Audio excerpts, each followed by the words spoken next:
your guys' queer history in comics begins and ends in 2005, and I need all of you to correct yourselves. I'm sorry, if you have to edit panels to prove that your ship is real, you're stupid. And Wyatt Wingfoot's better than you! What up? Okay, welcome back to another episode of Last Week in Comics, where I talk about the last week in comics. I really think that DC's shooting itself in the foot by how long the uploads are taking on RCO to get in.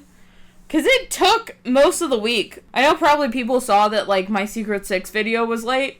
That's because, like, legitimately it was not on any platforms until, like, Thursday.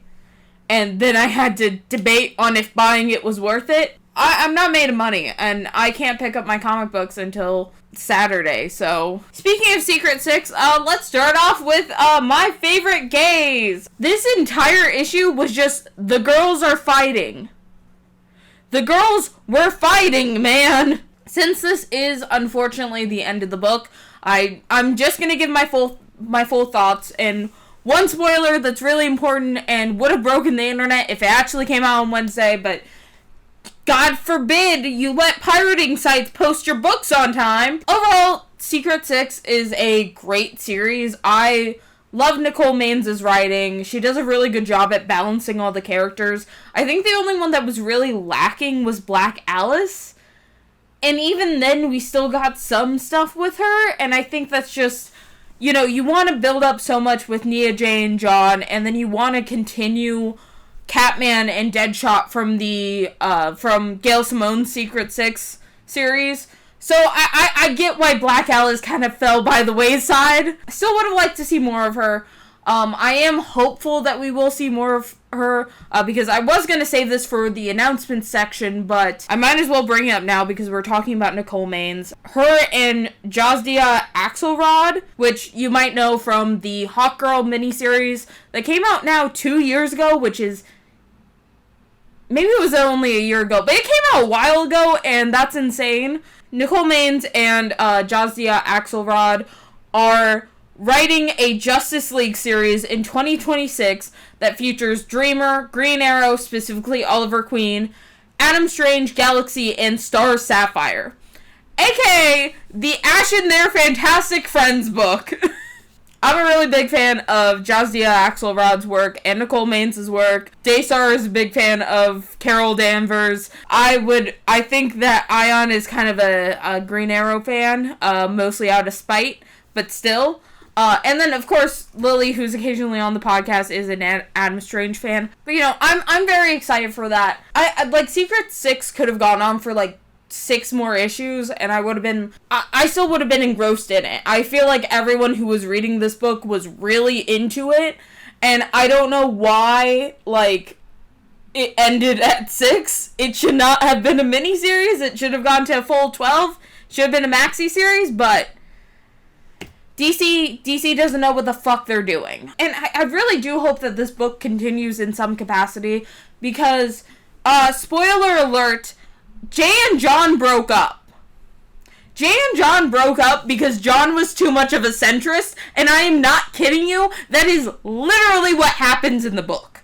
Yeah, no, of course, the fallout that everyone expected, Jay is getting mad at John for, like, hey, you're only concerned now that, like, your country is at a potential threat for war, but you weren't concerned when my country was, so, fuck you, I'm gonna try and shoot people in the face. Which, again, like, Secret 6 is like...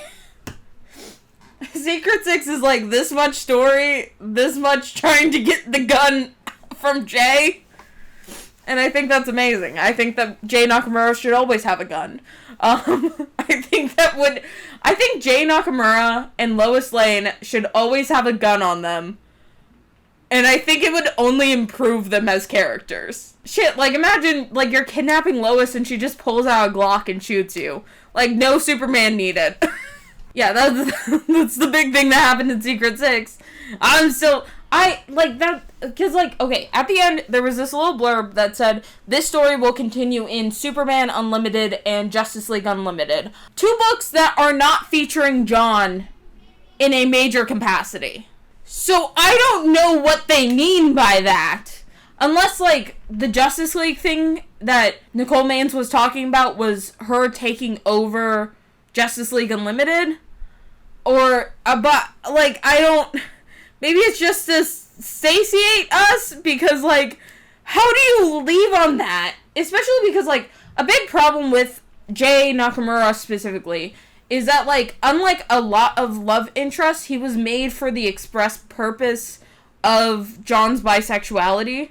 Now, he is an amazing character outside of that. You know, we have now gotten a lot of story with him to tell, especially with Task Force Z and Absolute Power. Like, we have a lot here for him. But I'm kind of nervous that, like, because him and John are officially broken up, he might just disappear for a few years.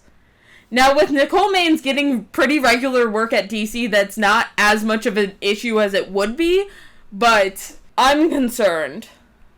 I personally am concerned. I love Jay Nakamura. I would rather have him in comics instead of John. Just saying. Filipino Jay, when? Or, I know he's not Filipino, but his country is basically the Philippines. Really anyone colonized by Japan. Secret Six, is it good? Yeah, fucking read it. I've been telling you this for the past 6 months. Go read Secret Six if you haven't. The trade paperback's gonna come out in like a month or 2. Go buy it. It's gonna be great. It's so messy. This book is so fucking messy, and I love every minute of it. The big number one that came out this week that I actually want to talk about, I have not actually posted the video on it as I'm recording this, but I will have it up. It's Cheetah and Cheshire Rob the Justice League #1. This is a book for the girls. So, basic plot of what's going to go down is that there seems to be something going on with Cheetah. She seems to be kind of getting more of her, like, animalistic tendencies back. And Cheshire is... I really like the scene with Cheshire where she's, like, actually developing a weapon to explode people remotely, and I think that's great. I love little science babe Cheshire. So Cheetah goes up to Cheshire and she's like, hey, I need you for a heist. I want to rob the Justice League. And Cheshire is like, what the fuck? And, like, also it looks like they're on a date, and you know what? This is a ship I can get behind. If no one else is shipping these two, I will be the first one to start shipping them. They're cute together. I think Cheetah would be a fun stepmom for Lian. But anyway, so they're gonna get a team together to go rob the Justice League. I am so fucking happy with this book. I cannot express this enough. This is everything that, like, when it was announced, it's everything I was hoping for. But it's like everything I could have hoped for from, you know, Cheshire, or Cheetah and Cheshire rob the Justice League.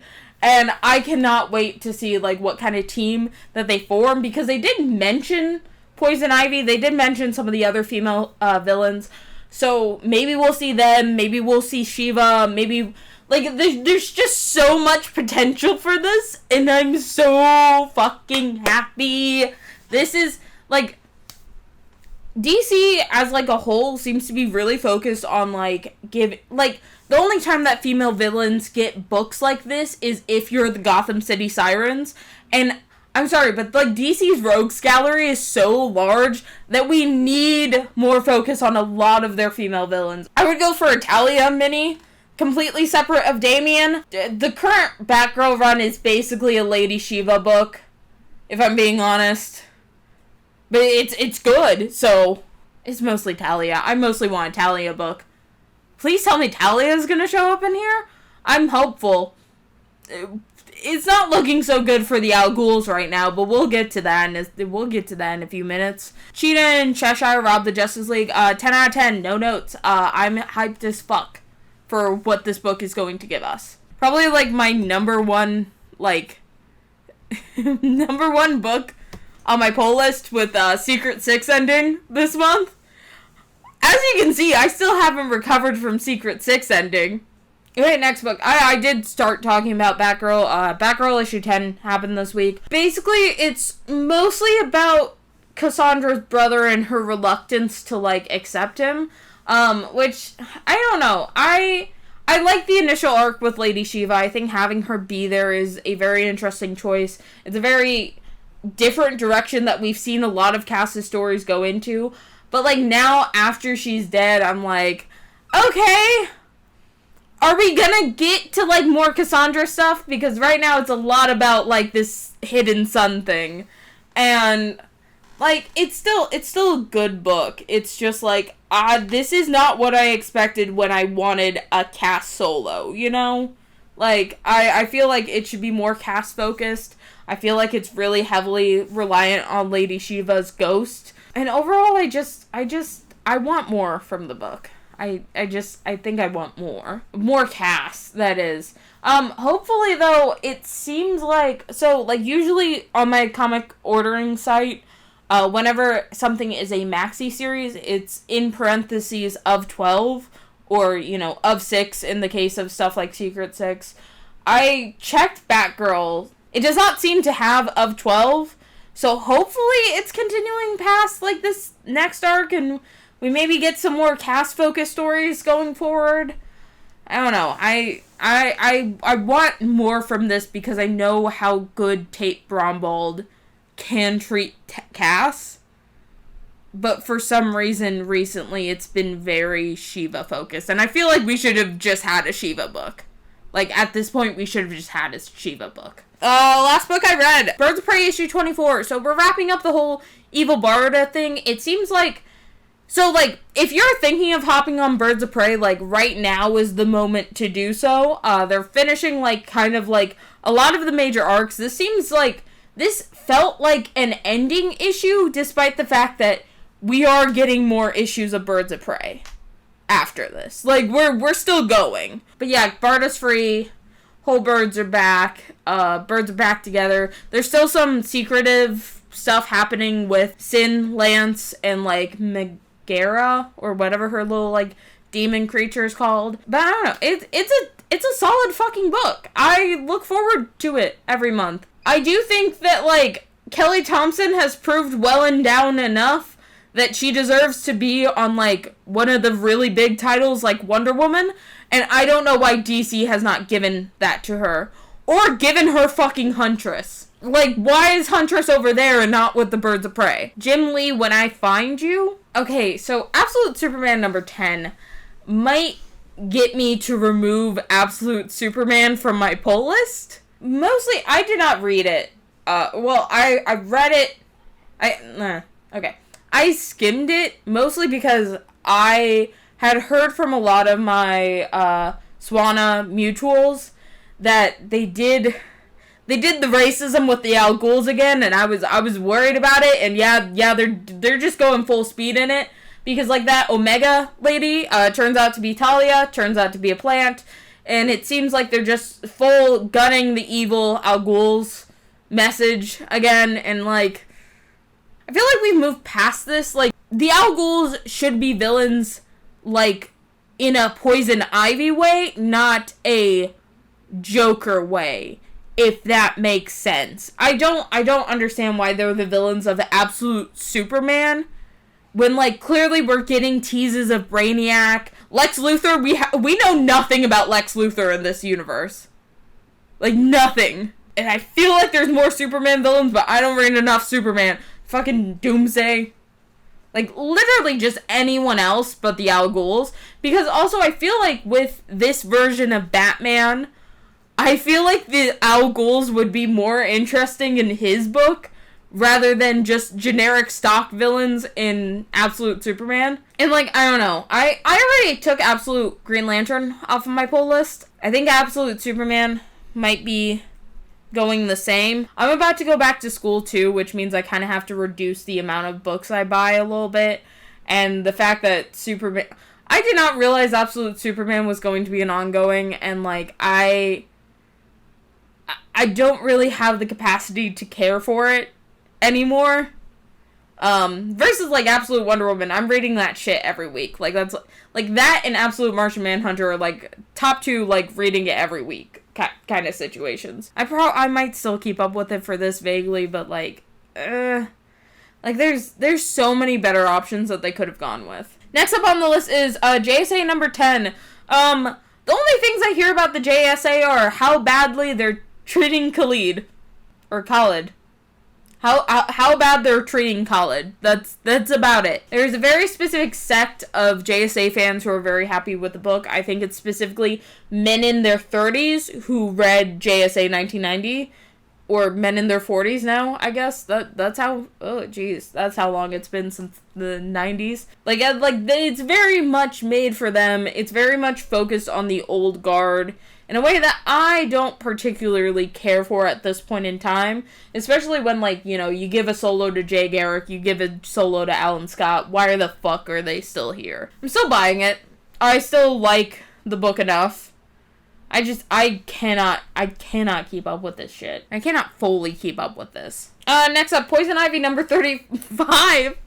A book that has been going on as long as my poll list. Oh god. Poison Ivy, so the Gardener's been like an interesting character in like the Poison Ivy series. I think giving Ivy another girlfriend who kind of works in the same realm as her, like an ex-girlfriend who works in the same realm as her, was always, like, a fantastic idea. However, Poison Ivy fucking cursed her with death hands? This is what I heard from Daystar. The fucking death hands. Like, everything she touches, like, dies. And I'm like, holy shit. What the fuck is going on, G. Willow Wilson? I trust G. Willow Wilson with my entire life, though. If G. Willow Wilson asked for me to die, I would do it. So, I'm completely down with whatever the fuck's going on in this book. Like, I don't know what the fuck is going on in this book. I need to catch up 35 issues. I probably should, actually, now that I'm thinking of it. Okay, next on the list, Resurrection Man Quantum Karma number 4. If you're really liking Ram V's work in, like, New Gods or whatever the fuck other books Ram V has, The Vigil, if anyone still remembers that, go read The Vigil. If you like those kind of books, I have been hearing good things about Resurrection Man, Quantum Karma. It seems to be in that same kind of vein as The Vigil. It's good shit. It's just probably not for me, because I struggle keeping up. I struggle keeping up with everything. Then for all you kids who might stumble on my channel, Teen Titans Go number 6. It's Teen Titans Go. I think this one has the fucking Doom Patrol. No, that's a different one. This one has Bumblebee. And Bumblebee! Like play that clip from Teen Titans Go. And Bumblebee! And Bumblebee! Okay, we also have a special for DC's new mobile game, DC Worlds Collide. I have been meaning to play this mobile game. It's different than, like, the really weird, like, pregnant Joker ads that we've seen. Oh my god, bro. Oh, hell no, man. What the fuck, man? It seems to be more of, like, I think it's a turn-based RPG. I need to play it because Blue Beetle's in it. They've also been kind of doing some AI ads for it, which is weird. I don't know what the fuck DC's doing anymore. For fuck's sake, just make an Overwatch clone. Stop putting us in mobile game hell. How the fuck did you guys go from, like, the top of, like, the superhero video gaming landscape with Injustice to this?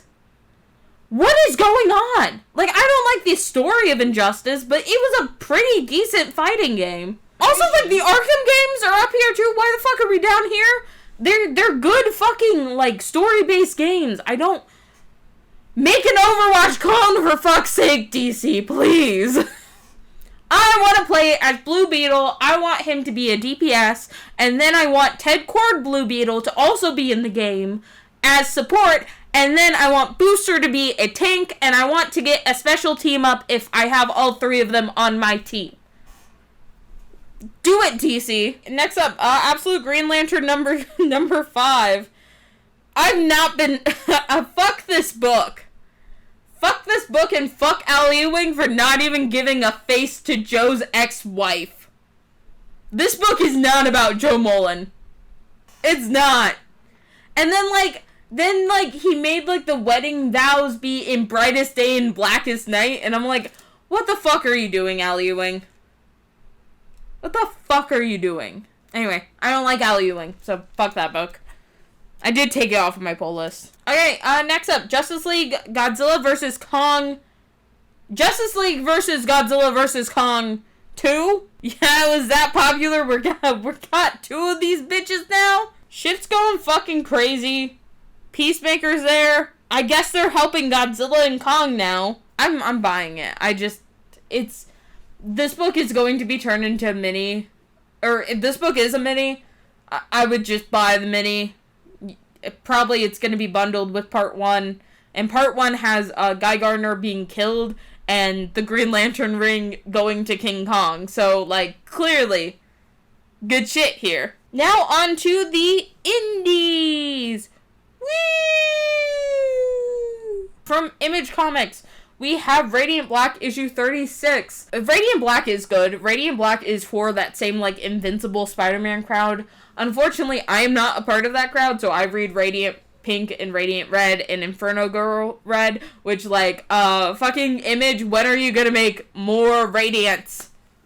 When? I need a full Inferno Girl Red, like, ongoing. We also have Monkey Meat, the Summer Batch, issue 5. If you really like Junie Ba, which I do, this is his indie comic. It's really good. I think it is a sequel to the original Monkey Meat, which I do think you can find in trade. Junie Ba is really fucking good. Reminder to everyone viewing this, if you have a favorite writer or artist at DC or Marvel, 9 times out of 10, they do fucking indie books, unless you're Al Ewing. They have an indie book out that you can purchase now. And they're all fucking good. So, they're better than the work that they do at DC and Marvel. I can tell you that much. Okay, I do want to mention this one book from Dark Horse called Hellboy in Love, The Art of Fire. Which I don't know the fuck they mean by Hellboy in Love. But that shit's interesting. I might go read that, actually. I've never read a Hellboy comic. I do know Hellboy from the general, like, pop culture, like, thing about it, but I am interested to what they mean by in love. Also, so from my favorite indie publisher, IDW, we have Godzilla Escape the Dead Zone. This seems to be like, I wouldn't call it like a horror story, but it does seem to be taking place in the current sort of realm that the Godzilla comics are playing in with the Godzilla #1, where it's kind of like what sort of happens after Godzilla attacks somewhere, and, like, all the different, like, monsters that pop up, and I fucking love Godzilla comics. They're so fucking good. You need to read them immediately. That's kind of it for Last Week in Comics. So over here is, your next recommended video is an episode of Ash and Their Fantastic Friends, my live show I do every Saturday, 9 p.m. EST. Is it another episode of Last Week in Comics? Is it one of those videos I keep on promising that I'm going to make, and I'm slowly running out of time? I don't fucking know. Who knows at this point? Down here is the rest of the playlist for Last Week in Comics. I've been doing this since November 2024 with the release of Batgirl #1. So if you want to find out what happened in Batgirl's issue 1 through 9, click down here. Up here is the subscribe button. I am going to keep doing videos. I want to keep doing videos specifically about comics. I don't care about fucking adaptations. I hate them. So, if you want to hear more stuff about comics, if you want a comic YouTuber who is only gonna talk about fucking comics, I see all of you talking about those goddamn adaptations. You guys are fake-ass bitches. But if you want a YouTuber who is only gonna talk about comics, me. And occasionally wrestling. I watch AEW too much. I'm not watching... I watch AEW way too much. But right here. Also, Wyatt Wingfoot video... Whatever. The fucking Wyatt Wingfoot video essay. I'm like... So, like... mad at, like, Spidey Torch fans, especially, like, the new ones that have emerged, that it's just motivating me more and more to, like, collect all my ideas for the Wyatt Wingfoot video essay, and hopefully it will be out by next year. Hopefully it will be out by next year. Hopefully! It's a 60th anniversary! If I don't do it then when am I going to do it? And cut.